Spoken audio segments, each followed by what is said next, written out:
حامدا ومصليا أما بعد فأعوذ بالله من الشيطان الرجيم بسم الله الرحمن الرحيم. عن سلمان الفارسي رضي الله عنه قال خطبنا رسول الله صلى الله عليه وسلم في آخر يوم من شعبان فقال يا أيها الناس قد أزول لكم شهر عظيم مبارك شهر فيه ليلة خير من 1000 شهر جعل الله صيامه فريضة وقيام ليلته تطوعا من تقرب فيه بخصلة من الخير كان كمن أدى فريضة فيما سواه إلى آخر الحديث. قدرمنو سامعینو الله جل جلاله رمضان المبارک عبادات اطاعات ټول تکالیف قبول او منظور کا زمون سرمو الله جل جلاله د مزید عبادت توفیق په نصیب کا. او قدرمنو د روژې مبارک میاشت نن 2 تاریخ دی. د دې د فضیلت پر رابطه باندې زمون په حدیثو مبارکو کې مستقل بابونه موجود دي. د مشکات شریف یو حدیث ما ستاسې په مخ کې عرض کوي او پیش مو کوي.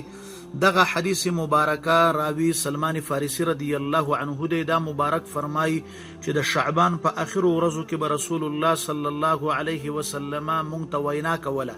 نو په اخر د شعبان کې داسې وینا یو ورځ راته وکړه چې یا ایها الناس اے خلکو قد ازول لکم شهر عظیم، پتا سی باندې داسې یو برکتناک میاشت را روانه ده او راغله در باندې چې په دې کې یو شپه ده چې د دغې یو شپې عبادت د زرو میاشتو د شپو د عبادت نه ډېر غوره دی. جعل الله صیامه فریضه، او په دې کې الله روژه په ټول مسلمه امت باندې فرض کړې ده او قیام د لیل په دې کې سنت دی. او کچا په دې کې یو د خیر کار وکړي دا داسې دی لکه په عامو میاشتو کې چې یو فرض ادا کړی وي.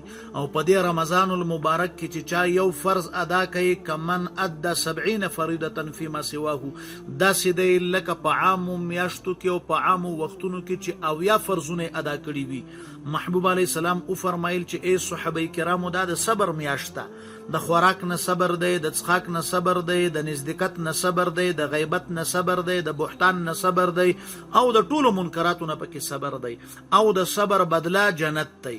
رسول الله صلی الله علیه وسلم مبارک او فرمایل چې دا داسې میاشته چې د مواسات او دا د همدردی میاشته، د یو بل سره باید موږ په دې کې همدردي ولرو. داسې میاشته چې الله په دې کې رزق پراخي، د هر مسلمان په کور کې د رزق پراخي وي. او بیا او فرمایل چې ارچا په دې کې یو روژهدار د پاره مخامي برابر کوي، د روژه ماتي سي ورته ورکړه، مغفرت د ټولو ګناهونو ور باندې کیږي. او دا داسې دی چې د رقبه الله د جهنم نه ور باندې خلاصي. او هغه سړی چې هغه روژه نیولې ده هغه د تمام روژې قدر دغه انسان ته چې روژه ماتي ورته برابر کړی دی، الله جل جلاله دی ورکون کې د روژه ماتي د پاره امدومره اجر ورکي او دغه په اجر کې کمای ناراضي.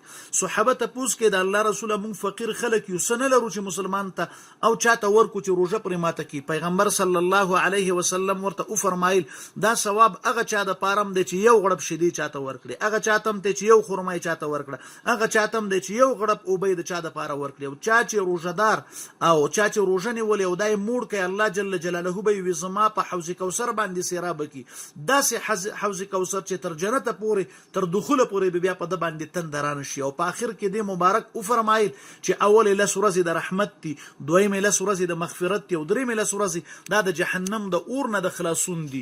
نو قدرمنو الله جل جلاله دې زمونږ او ستاسې د پاره په دې کې دا رحمت ورځې روانې دي. نن 2مه ورځ ده، الله دې موږ او تاسې قربه د رحمت د الله وګرځي. تلاوتونه باید پکې وکړو، د مسلمانانو سره همکاري پکې وکړو، د کونډو یتیمانو سره همکاري پکې وکړو. قدرمنو ډېر فضیلت دی او ډېر فضائل دي.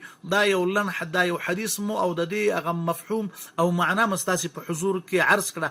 السلام علیکم ورحمت الله وبرکاته.